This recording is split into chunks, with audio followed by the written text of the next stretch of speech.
Hay una historia bien interesante que tiene que ver con los mayas, que tiene que ver con su historia. Está en línea telefónica Pedro Francisco Sánchez Nava, es coordinador nacional de arqueología. A ver, explíquenos, ¿qué pasa con los mayas y el equinoccio? Que sí, que no, ustedes tienen una literatura amplia, han estudiado muchísimo.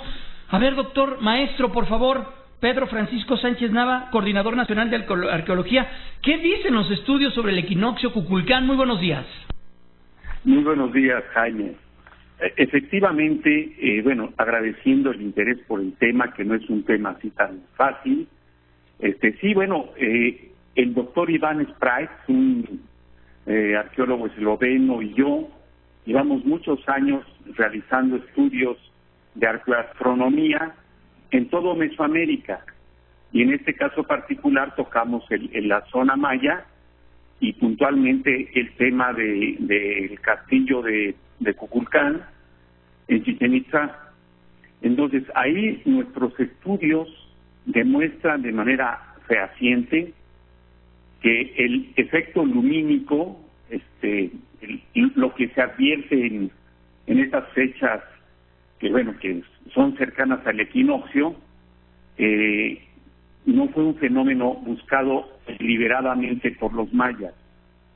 Es un fenómeno fortuito, pero esto no quiere decir que los mayas no fueran grandes observadores del cielo, que pudieran predecir, por ejemplo, los ciclos de Venus, los ciclos de la luna, los eclipses, en fin.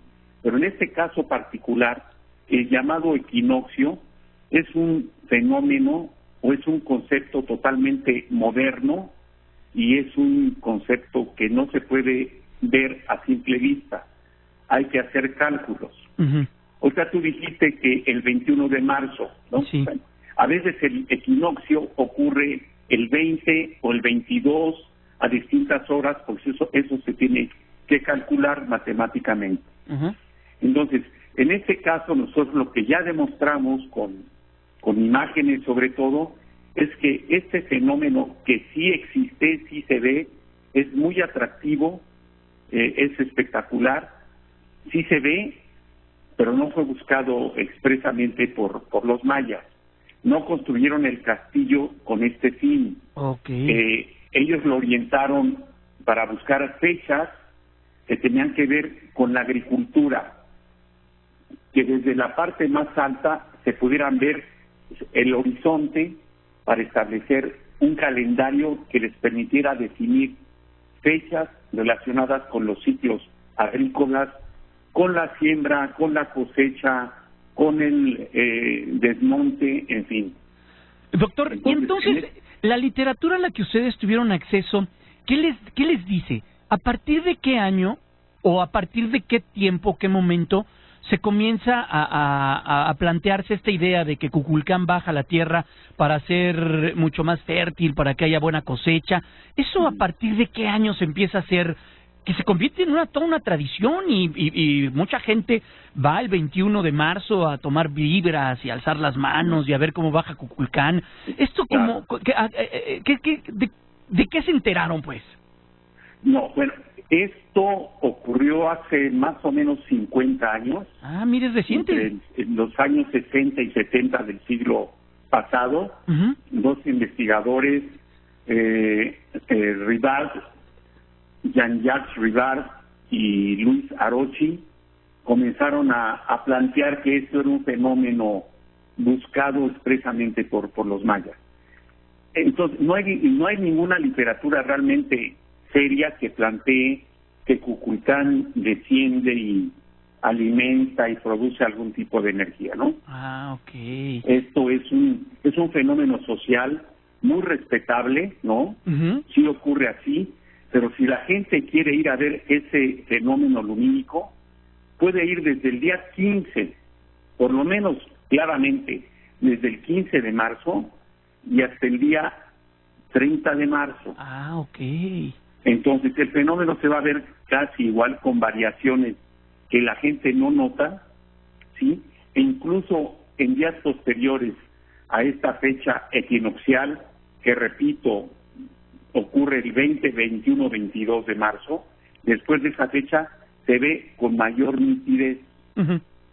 Entonces, no es que la gente no acuda al sitio, en este caso al sitio, para ver este fenómeno, pero no es algo esotérico, no es algo mágico, es un fenómeno de luz y sombra producido por el ocultamiento del sol, y que desde la parte poniente refleja la luz hacia la balaustrada poniente también del lado norte del castillo de Kukulcán. Por la forma de la escalinata se van formando estos triángulos de luz y sombra y se produce esta imagen y como remate en serpientes la escalera. Sí, la escalinata. Se dice que es Kukulcán descendiendo, ¿no? Sí, es muy romántico. En este caso, Kukulcán desciende muchos días, no en esas fechas, ¿no? Oiga, estamos platicando con el doctor Pedro Francisco Sánchez Nava. Él es arqueólogo y él es de los encargados que plantearon, y que estudia todo el mundo maya. Qué gran trabajo, doctor. Él es coordinador nacional de arqueología del Instituto Nacional de Antropología e Historia. Oiga, doctor, otros templos, por ejemplo, en Dizbixaltún, ahí sí hay equinoccio, porque yo recuerdo que hay una gran calzada que termina en una pirámide con una ventana, ¿no?, a lo lejos, que se ve hermoso también, y hay una fotografía también que utilizan mucho allá en Yucatán para vender el destino. ¿Ahí no hay equinoccio tampoco? No, en ninguna zona arqueológica de Mesoamérica, y tenemos más de 500 edificios medidos, ocurre algo especial en la fecha del equinoccio.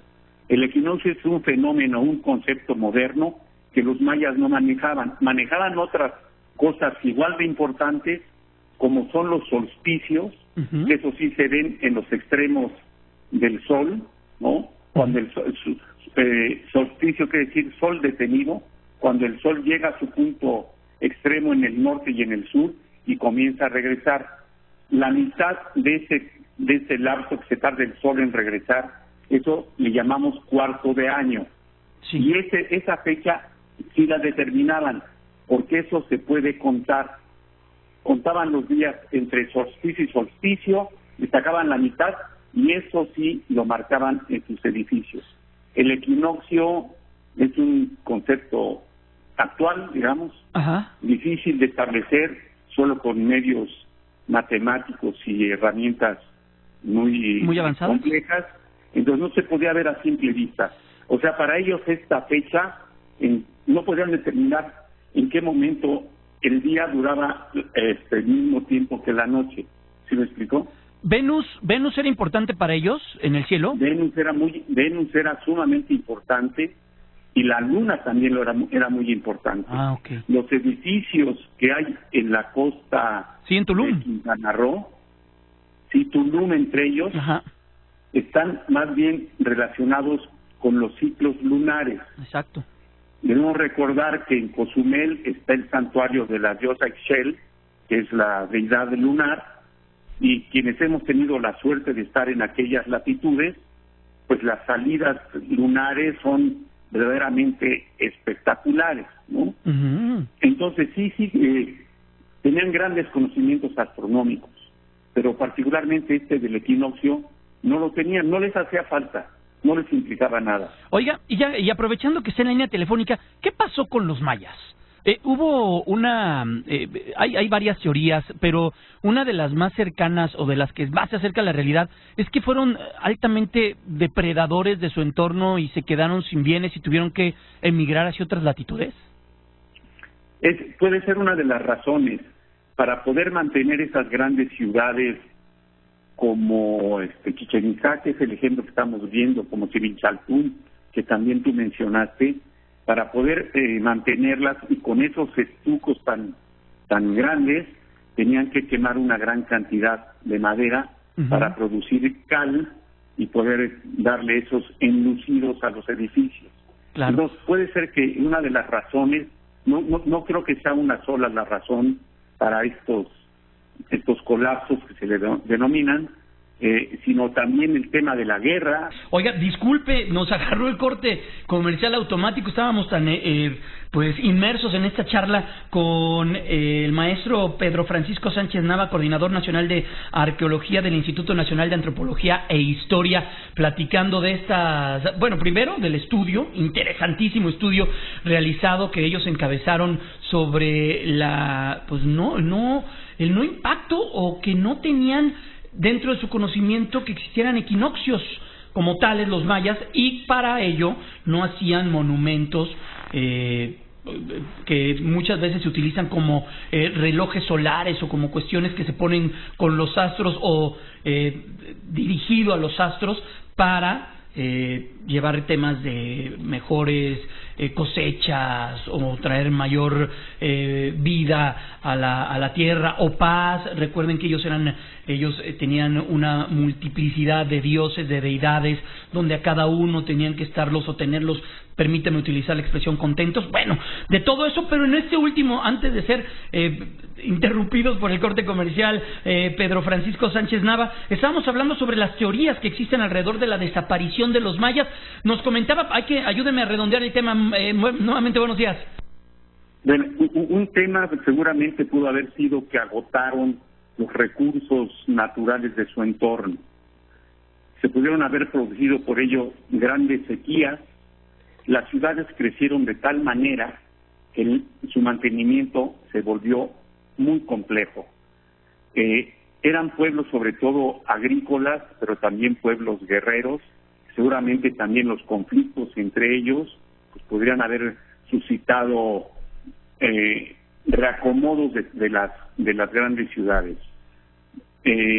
Entonces también el acceso a rutas comerciales es una gama, un caleidoscopio de razones por las cuales los mayas pudieron haber dejado de tener esa brillantez y esa alta cultura de la cual ahora vemos únicamente reflejos. Y en una línea de tiempo, ¿ellos estuvieron a la par que cuando llegan los españoles al continente, o ellos ya no existían como cultura, como tal, igual ya estaban siendo, no sé, me imagino que influencia de otras culturas en Mesoamérica y en Centroamérica y aquí propiamente en el centro del país? En la línea de tiempo, ¿ellos están o no están cuando llegan los españoles? Están, claro que sí. Hay que recordar aquel famoso episodio de Gonzalo Guerrero. Que se hace maya, ¿no? Uh-huh. Sí, uno se queda a vivir con ellos y otro pues huye, ¿no? Uh-huh, claro. Son determinantes en la conquista de México. Obviamente sí había comunidades mayas y civilizaciones mayas, estados mayas. Ahí, bueno, la prueba más fehaciente es Tulum, uh-huh, ¿no? Tulum estaba ahí en su esplendor cuando llegaron los mayas, cuando llegaron los españoles. Claro. ¿Sí? Y bueno, obviamente en cuanto a influencias, claro que sí. Mesoamérica fue un gran corredor cultural que intercambiaron conocimientos, deidades, el juego de pelota, el uso de la coa. Seguramente también esta idea de alinear ciertos edificios a ciertas orientaciones para manejar estos calendarios de horizonte que se ven en todo Mesoamérica. Entonces, obviamente hubo intercambio con el altiplano, con Teotihuacán. Desde Teotihuacán hubo intercambios con pues los toltecas, no se diga. En el Templo Mayor hay un chacmol, ¿no? Hay un chacmol.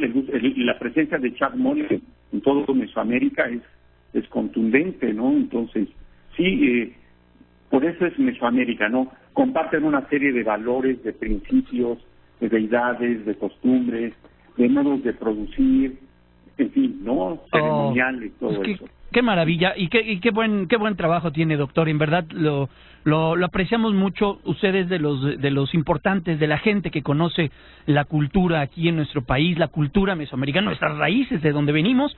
Y qué privilegio poder iniciar un día platicando con usted. Gracias, doctor. Ya no le quitamos más tiempo y permítanos mantenernos cercanos a usted. Claro que sí. El agradecido soy yo. Qué bueno que se tocan estos temas y que lo que modestamente podemos producir sea del conocimiento general. Ese es el fin. Muchas gracias, doctor. Que esté muy bien. Muy buenos días. Hasta luego. Gracias.